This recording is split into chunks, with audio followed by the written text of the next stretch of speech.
Y hablábamos de que esos tres oficios son profeta, sacerdote y rey. Y veíamos pues casos puntuales como Natán como profeta, Abiatar como sacerdote y David como rey.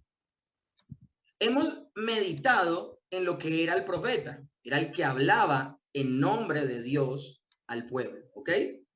Ahora, desde la caída, el hombre distorsiona el mensaje de Dios y ya no puede oír de manera clara su voz. Los profetas hablaron en nombre de Dios y cada palabra que Dios le habló a los profetas para que los profetas le hablaran al pueblo de Dios quedó consignada en las escrituras. Entonces esto es importante que lo tengamos en cuenta. El oficio de profeta, en ese orden de ideas, de que se le revele de manera primorosa, no sé si decirlo, de primera mano, la voz de Dios y que Él se la transmita al pueblo, ese oficio, escúchenme bien, ya no está vigente. Eso es importante que lo tengamos en cuenta. ¿Por qué? Porque todo lo que Dios le dijo a los profetas quedó consignado en las escrituras y lo que veíamos es que todo lo que los profetas hablaron señalaba a nuestro Señor Jesucristo, que no solamente ejerce el oficio de profeta, sino que además de ejercer el oficio de profeta, Él es el objetivo mismo de la profecía. Al día de hoy vamos a ver cuál es el oficio del sacerdote. O sea, cuál era la labor puntual del sacerdote. Ofrecía los sacrificios, las oraciones y alabanzas a Dios en nombre del pueblo. Ahora, también mencionábamos cuál era el oficio del rey, gobernar sobre el pueblo como representante de Dios. Y también mencionamos, mis hermanos, que estos tres oficios apuntaban a nuestro Señor Jesucristo, porque Él los ejecutó. Y algo que yo no lo dije en su momento, mis hermanos, es bueno tenerlo en cuenta el día de hoy. Nadie, escúchenme bien, absolutamente nadie en las Escrituras vemos que haya al mismo tiempo ejercido estas tres labores al mismo tiempo. Si acaso, mis hermanos, si acaso vemos una similitud con el personaje histórico Melquisedec, que es un personaje histórico, no es una aparición, no es una teofanía, sino que es un personaje histórico. Y él, a su vez, era sacerdote del Dios Altísimo y rey de Salem, dice la escritura en Génesis, cuando se encontró con Abraham. Pero lo tremendo del asunto, mis hermanos, es que en el Señor Jesucristo están esos tres oficios.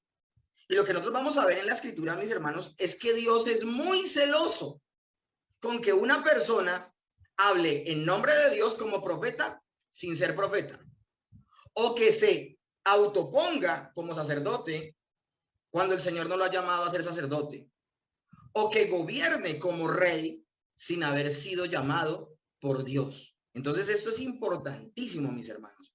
El llamado. Dios ungió, es decir, le dio la presencia del Espíritu Santo a los profetas, a los sacerdotes y a los reyes para ejercer esa labor de manera bien importante. Ahora estamos hablando de los reyes que hicieron la voluntad de Dios, ¿no?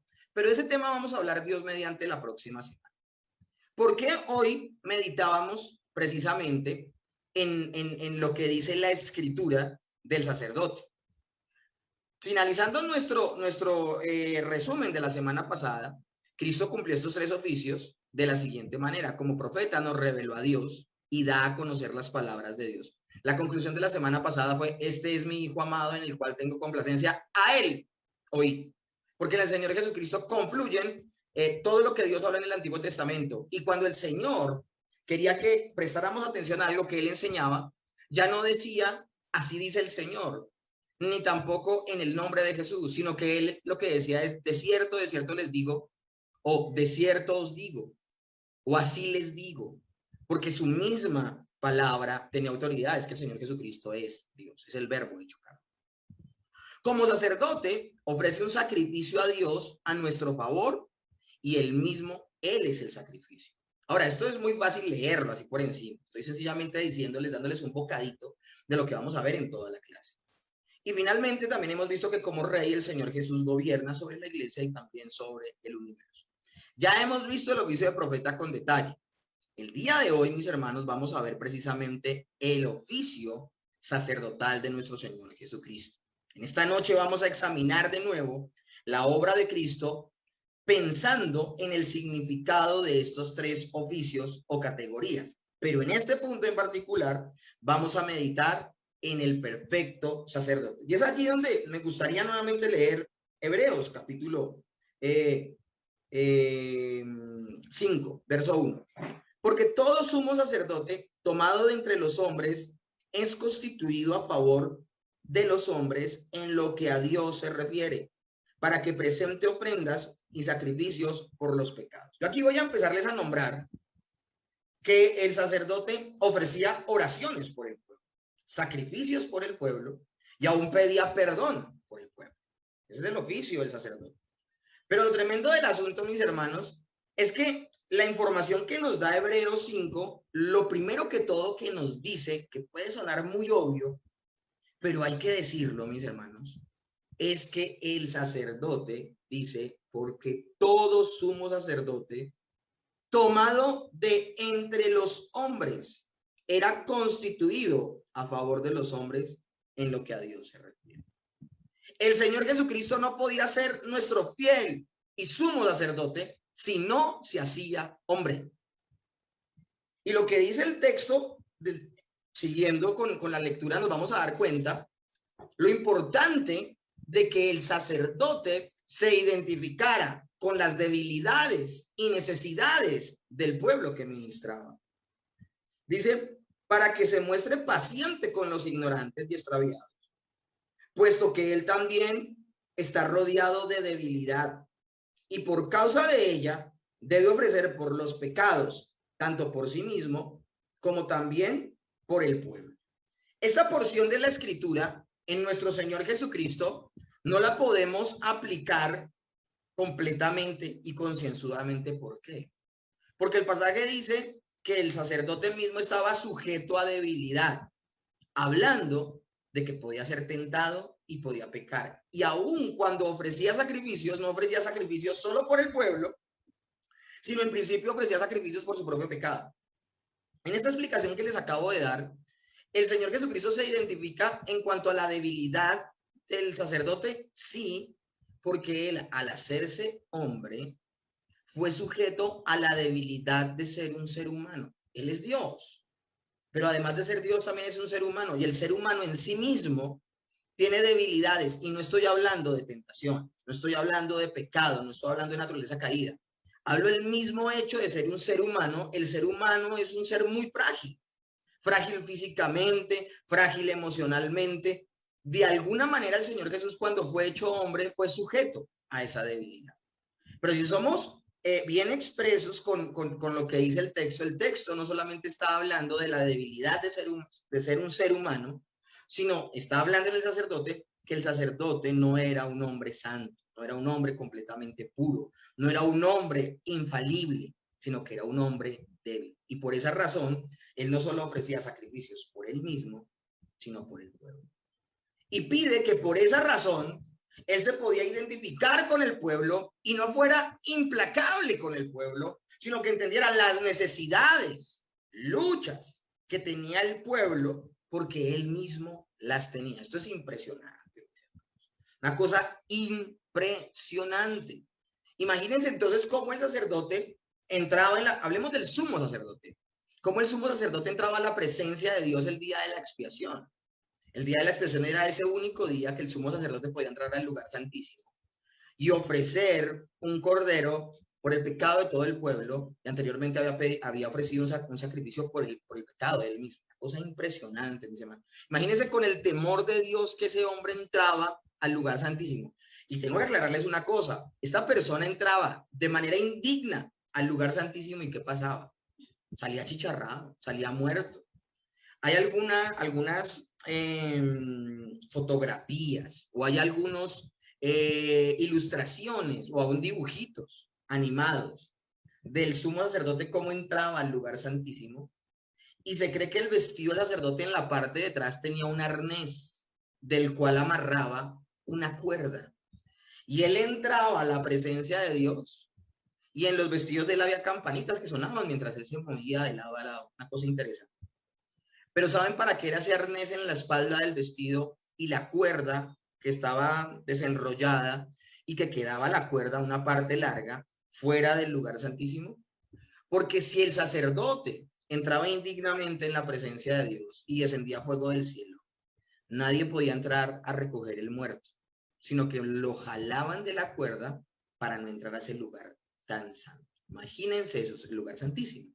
Ahora, que yo tenga entendido, nunca sucedió eso, ¿sí me entienden? O sea, lo que sucedió con los hijos de Aarón, que descendió fuego del cielo, fue una cosa completamente distinta. Ellos no eran sumos sacerdotes. Entonces, lo tremendo del asunto, mis hermanos, es la reverencia con la cual el sumo sacerdote entraba para pedir y mediar, ser ese intercesor por el pueblo. Y es lo que vamos a ver el día de hoy, mis hermanos. Esto es interesante. Nosotros debemos entender algo. Vamos a hablar hoy acerca de que el sacerdote ofrecía sacrificios como un símbolo de la obra de Cristo que iba a cubrir verdaderamente el pecado de las personas. Desde la caída del hombre, el hombre precisamente vio la incapacidad que él mismo tenía de cubrir su propia vergüenza, su propio pecado. Acuérdense que ellos se ven como desnudos. Ellos no sienten vergüenza por su desnudez. Ellos sienten vergüenza porque ya cayeron en pecado. La vergüenza que viene de ellos no es el estar desnudos. La vergüenza que viene de ellos es producto de que pecaron, pero se evidenció al darse cuenta que estaban desnudos y sintieron inmediatamente la necesidad de cubrirse, de cubrirse. Y eso es lo que sucede con una persona que está en pecado. Necesita de algo para cubrir, para limpiar su pecado. Y es por esa razón que si vamos a hablar de quién fue el primero de ofrecer un sacrificio para cubrir el pecado del hombre, fue Dios mismo. Así como fue Dios mismo el primero en hablarle a Moisés y tomar la iniciativa para comenzar este proceso de la obra de profeta, de la labor de profeta. El primero que habla es Dios diciéndole de la mujer, recordándole a Moisés lo que le dijo a Adán y Eva en el jardín del Edén. Acuérdense que Moisés escribió el Génesis. Moisés fue el que escribió Génesis 3:15, guiado por el Señor, por revelación, inspiración divina, salida de la boca misma de Dios. De la mujer se levantará uno que le pise la cabeza a la serpiente y ésta le herirá el talón. Lo tremendo del asunto es que mientras le dice eso Dios a la serpiente y está escuchando a Adán y Eva ya no están cubiertos de hojas solamente de higuera, sino que ellos ya tienen unos vestidos, unas túnicas de pieles, porque lo único que cubrió su pecado fue la muerte de un animal, de un inocente. Fue la primera vez que el inocente murió por el culpable. Entonces de allí viene esta necesidad de sustitución. Ahora, en el Antiguo Testamento, los sacerdotes eran nombrados por Dios para ofrecer sacrificios, oraciones y alabanzas en nombre del pueblo. Y esto de que eran llamados por Dios es algo importantísimo, hermanos. Nadie se puede autoungir o autoordenar como pastor. A mí me gusta mucho la forma en que se dan las cosas en Gracia Soberana. En Gracia Soberana, al anciano que hay en Gracia Soberana lo envían pastores desde Cali a hacer una obra pastoral.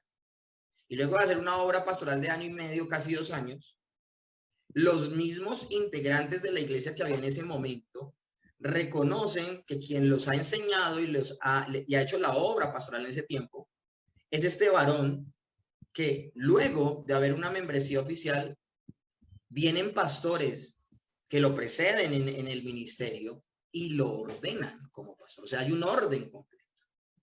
Ahora, este hombre tenía la convicción de su llamado, pero por otro lado, habían señales claras de que era usado por Dios al respecto. Es decir, su predicación producía conversos. Ahora, no es no es ese anciano al predicar el que convierte, no. Dios usaba la predicación de ese anciano para que las personas se convirtieran. Amén.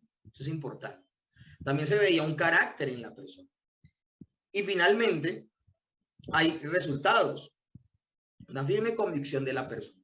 Entonces, aquí hay que dejar claro, mis hermanos, que nadie se puede autoungir, autoordenar como pastor. Es importante que la iglesia local reconozca el llamado de esta persona.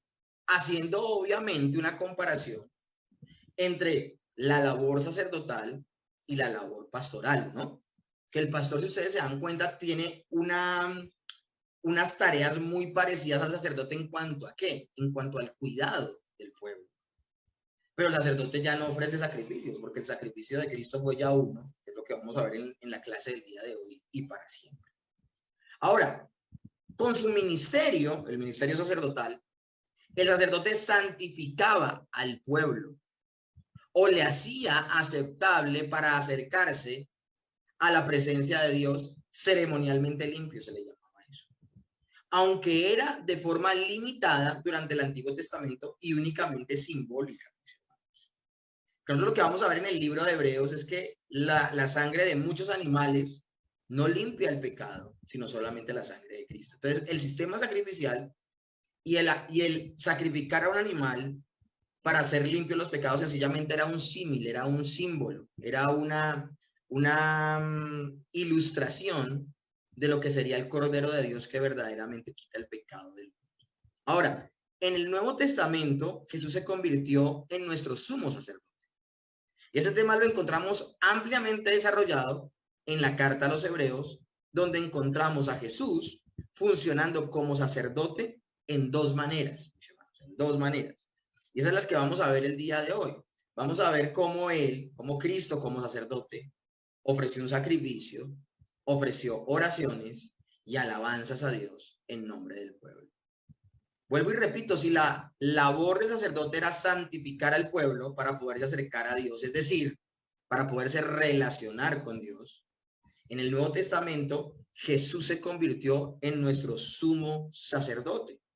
Hebreos, mis hermanos, nos presenta a Jesús funcionando como sacerdote, y esto es importantísimo que lo tengamos en cuenta, mis hermanos. Es muy importante que no lo perdamos de vista. Ahora, a mí me llama la atención algo, antes de entrar puntualmente a decir lo que hay que decir acerca de esto. A mí me llama la atención en el momento en que el Señor Jesucristo comienza su ministerio. El Señor comienza su ministerio a la edad de 30 años.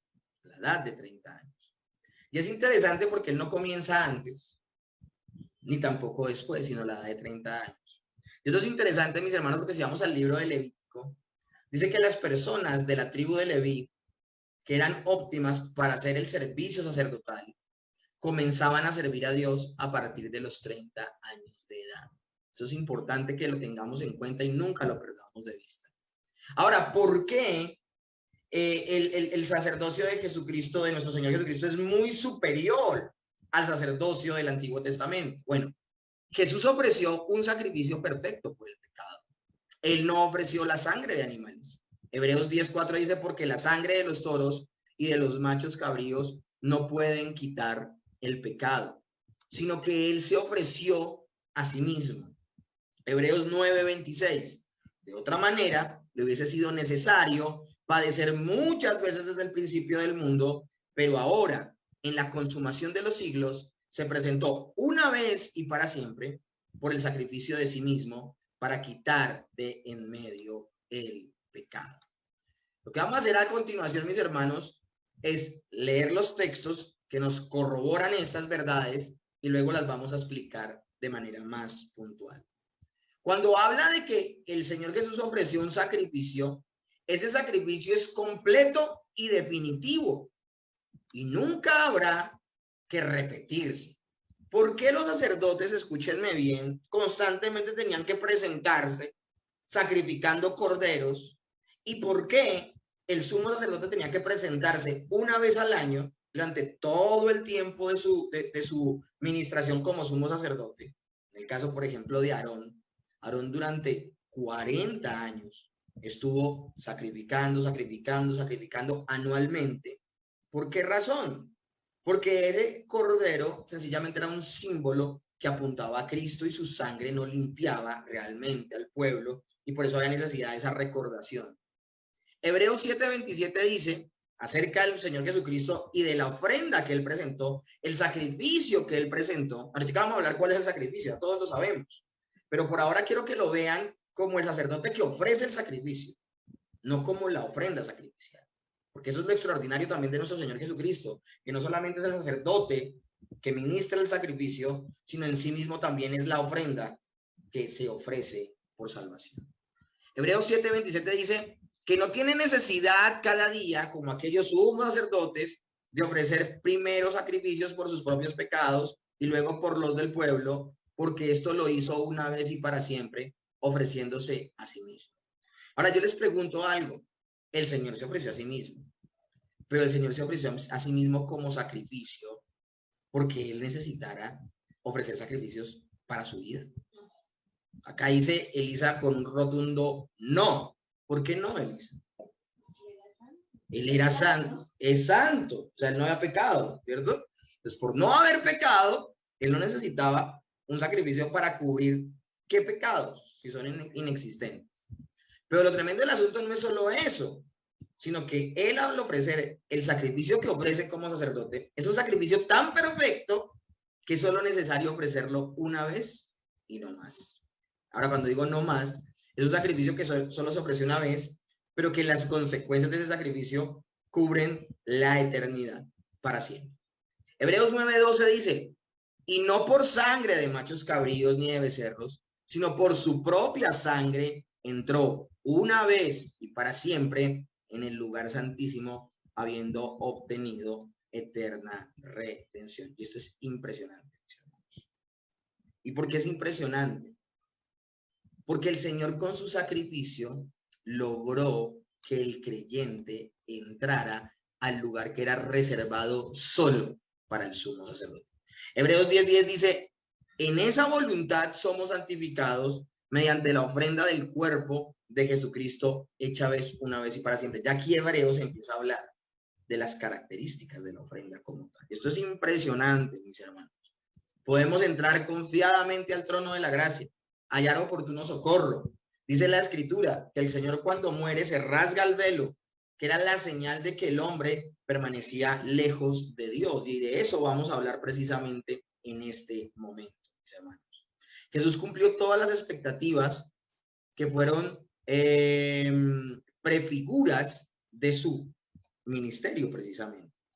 No solo por los sacrificios del Antiguo Testamento, sino por los sacrificios, escúchenme, sino también por medio de la vida y acciones de los sacerdotes que ofrecían. Acá estoy teniendo una situación con la presentación que no me deja ver una parte, pero bueno, no hay problema.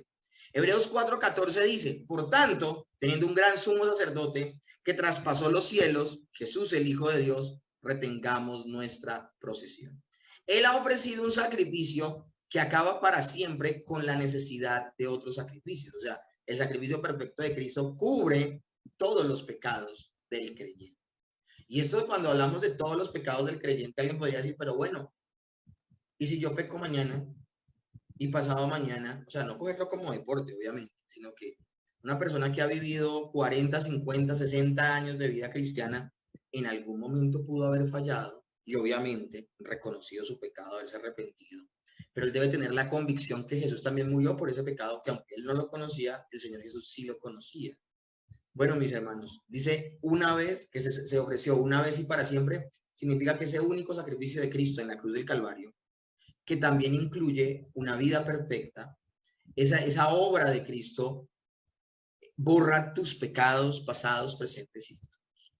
Hebreos 9:24 dice, porque no entró Cristo en el santuario hecho de mano, figura verdadera, sino en el cielo mismo, para presentarse ahora por nosotros ante Dios. El sumo sacerdote en el día de la expiación entraba al lugar santísimo, vestido con vestiduras humildes, sacrificaba el cordero de la expiación, derramaba su sangre sobre el propiciatorio. Y lo tremendo del asunto es que todo esto sucedía en el tabernáculo o en el templo, cuando fue construido el templo en el tiempo de Salomón. Lo tremendo del asunto, mis hermanos, es que todo esto era una figura de algo que iba a suceder. Cuando hablamos de que el Señor Jesucristo se presenta como sumo sacerdote, sacrificando su propia vida, o sea, el sacrificio que presenta el Señor Jesús como sacerdote es su propia vida. Y lo tremendo del asunto es que ese sacrificio, escúchenme bien, nos permite entrar como sumos sacerdotes, no al tabernáculo, no al templo, sino a la presencia misma de Dios. ¿Qué representa el tabernáculo? ¿Qué representaba el templo de Salomón? Representaba la presencia de Dios, la gloria de Dios. Ahora, como segundo punto de meditación el día de hoy, Jesús continuamente nos lleva cerca de Dios, así como el propósito y el plan del sacerdote era acercar al pueblo a Dios. Los sacerdotes del Antiguo Testamento, en la presencia de Dios, escúchenme bien, eran los únicos que podían entrar al lugar santísimo. Y quiero que vean las divisiones que habían dentro del mismo tabernáculo. Esto es importantísimo que lo tengamos en cuenta. El pueblo podía entrar hasta el atrio, no más. Dejar su corderito allí, participar del sacrificio. Si era un sacrificio, una ofrenda, podían tomar una parte de la carne, otra parte la tomaba el sacerdote y otra la quemaban a Dios en holocausto. Una cosa impresionante. El pueblo solo podía llegar hasta el atrio exterior donde estaba el altar, donde se sacrificaban las víctimas.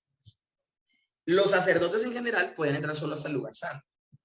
Y el sumo sacerdote sí podía acceder a todos estos lugares, incluyendo una vez al año al lugar santísimo. Pero Jesús nos lleva permanentemente a la presencia de Dios. El creyente al día de hoy no debe dividir su comunión en Dios en 3 lugares. No debe dividir, y miren, yo se los digo porque yo estudié sobre el tabernáculo antes de ser bíblico, y yo era de los que dividía mi oración y mi comunión con Dios en 3. Yo no debo dividir mi comunión en 3. La Biblia dice que cuando Cristo fue entregado y murió por los creyentes, inmediatamente permitió que el creyente entrara en el lugar santísimo, en la misma presencia plena de Dios. Entonces, mis hermanos, eso es maravilloso lo que logró nuestro Señor Jesucristo. Hebreos 4:29 dice, por eso, porque no entró en el santuario hecho de mano, o sea, no en el tabernáculo, no entró en el templo, no entró en el magnífico templo de Herodes, nada de eso. Y de eso hay mucho que decir, mis hermanos. Porque como se los mencionaba la semana pasada, cuando los babilónicos vinieron al templo y destruyeron el templo y a Jerusalén completamente, ellos saquearon el templo. Y al saquear el templo se llevaron el arca del pacto. Y el arca del pacto tenía una tapa que se llamaba propiciatorio, y era allí donde se derramaba la sangre del cordero en el día de la expiación.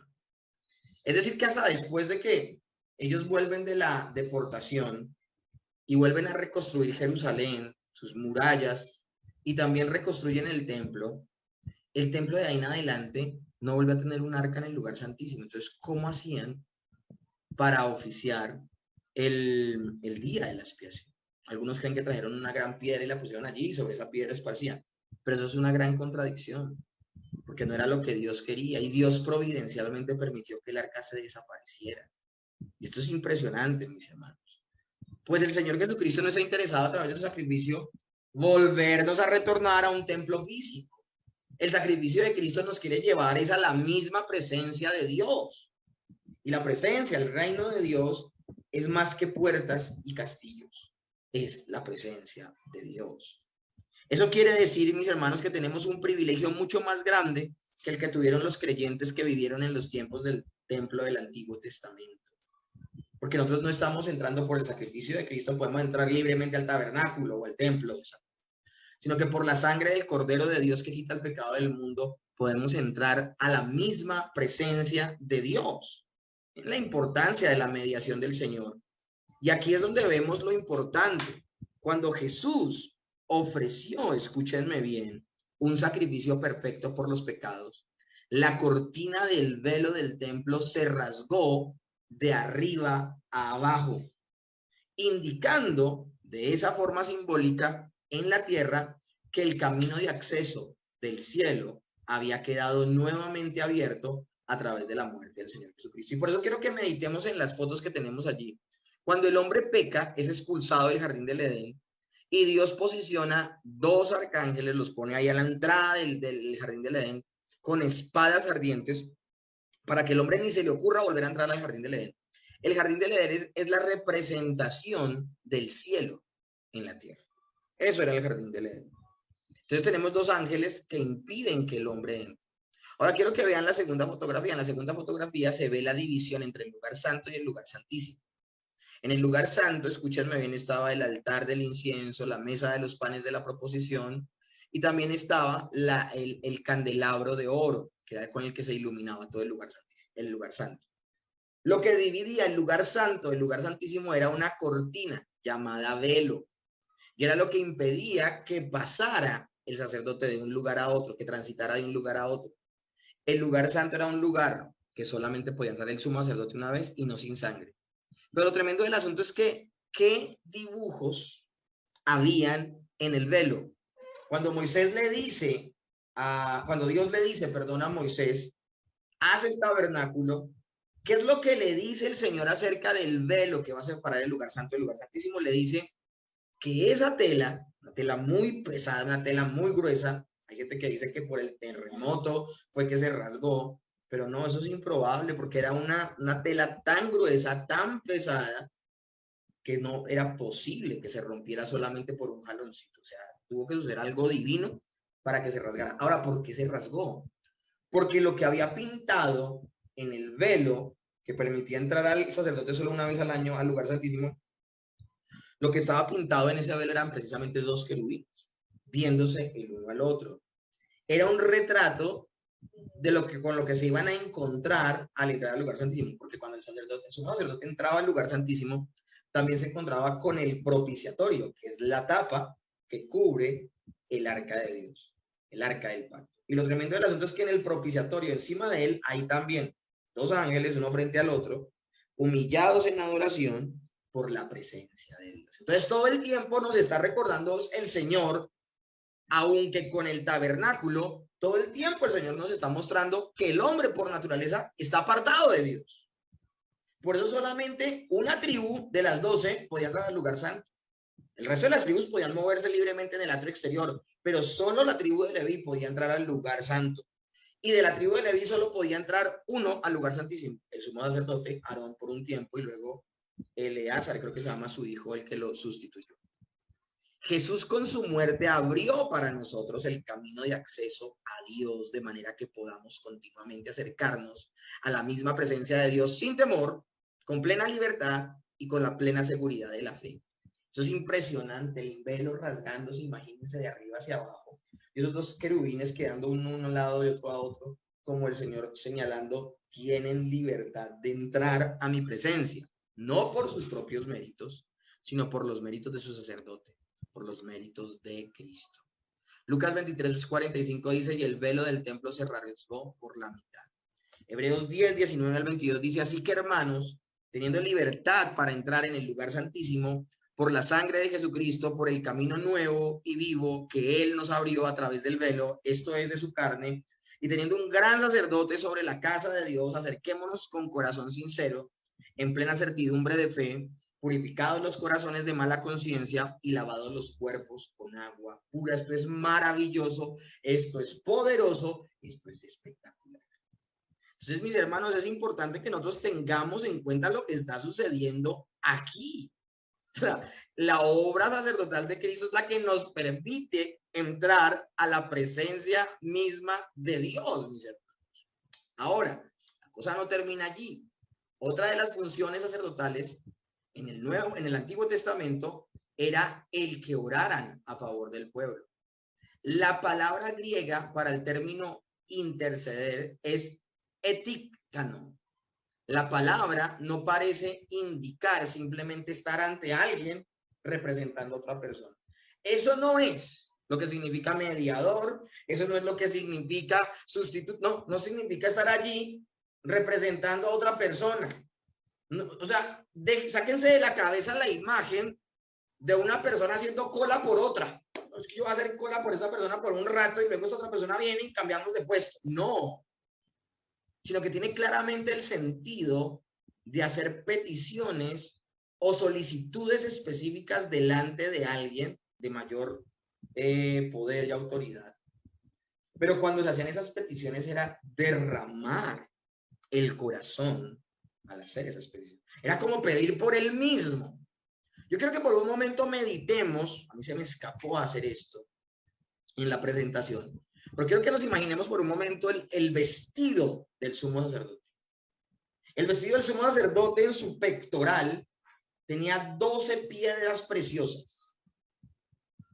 Y el Señor había dispuesto que fuese así el vestido del sumo sacerdote, porque el sumo sacerdote llevaba en su pecho la carga de interceder por las 12 tribus de Israel. Eso era lo que representaba el sumo sacerdote. Entonces, mis hermanos, cuando hablamos de que el Señor Jesucristo intercede por nosotros día y noche sentado a la derecha del Padre, no quiero que nos lo imaginemos, mis hermanos, sencillamente ahí, estando en lugar nuestro. No, mis hermanos, la mediación es importantísima, es maravillosa. Ahora, también un punto que tenemos que reflexionar el día de hoy, como sumo sacerdote, Jesús ora continuamente por nosotros. Hebreos 7:25 dice de la siguiente manera, por lo cual puede también salvar perpetuamente a los que por él se acercan a Dios, viviendo siempre para interceder por ellos. Esto es impresionante, es una intercesión perpetua, una intercesión para siempre. Romanos 8:34 dice, el que además está a la diestra de Dios, el que también intercede por nosotros. Alguien decía, ¿él dejará de interceder alguna vez? No, mis hermanos, el sacrificio de Cristo, la obra de Cristo, va a ser una obra que permanentemente estará en vigor, porque permanentemente nosotros estaremos en la presencia de Dios. Que nosotros estamos en la presencia, entramos a la presencia de Dios es en función de los méritos de la obra de Cristo. Finalizo el día de hoy en cuanto al oficio sacerdotal de la siguiente manera. Es un pensamiento consolador saber que Cristo está orando por nosotros, incluso cuando somos negligentes en nuestra vida de oración, que está presentando al Padre aquellas necesidades espirituales que no estaban presentes en nuestra mente y que a menudo olvidamos incluir en nuestras oraciones, y que ora por nuestra protección en contra de los peligros de los que no somos conscientes y en contra de enemigos que nos amenazan aún cuando nosotros no nos damos cuenta ni tenemos la menor idea. Está orando que nuestra fe no cese y que salgamos al final vencedores. Esto lo dice Luis Berkhoff en su Teología Sistemática. Esto es maravilloso, mis hermanos. ¿Qué podemos decir? Podemos decir que sin la mediación de Cristo nosotros no podríamos estar en pie. Él no solamente, escúchenme bien, se presenta a favor de los hombres. Eso es lo impresionante con el Señor Jesús. O sea, a mí no me cabe en la cabeza el pensar de nuestro Señor Jesucristo como un ser implacable que no entiende mis necesidades y mis debilidades, sino que Él nos entiende completamente porque Él se hizo ser humano. De hecho, Él sigue siendo ser humano, aunque también es Dios. Entonces, Él, ¿cómo no nos va a entender? Pero no solamente nos entiende, y no solamente ofreció un sacrificio para que nuestro pecado sea perdonado, para que nosotros fuéramos limpiados y fuéramos aceptos en el amado. No solamente es el perfecto sacerdote que intercede por nosotros, sino que aún ora por nosotros. Y ora, intercede de una manera en la cual nosotros nunca podríamos interceder, o más bien, nunca podríamos orar por nosotros mismos, porque el alcance de la intercesión del Señor cubre aspectos que nosotros ni siquiera conocemos. Podemos decir que toda la vida del creyente, desde el momento en que se convierte hasta que llegue a la gloria, será bendecida y cubierta por la intercesión del Señor. Si tú y yo perseveramos hasta el fin, no es producto de nuestra fortaleza, sino de que el Señor ha puesto dos intercesores profundos en nuestro interior. ¿Alguien dirá dos? Sí, dos. El Padre ha puesto al Espíritu Santo que interceda por ti desde dentro de ti. Y ha puesto al Señor Jesucristo que interceda por ti desde la derecha del Padre.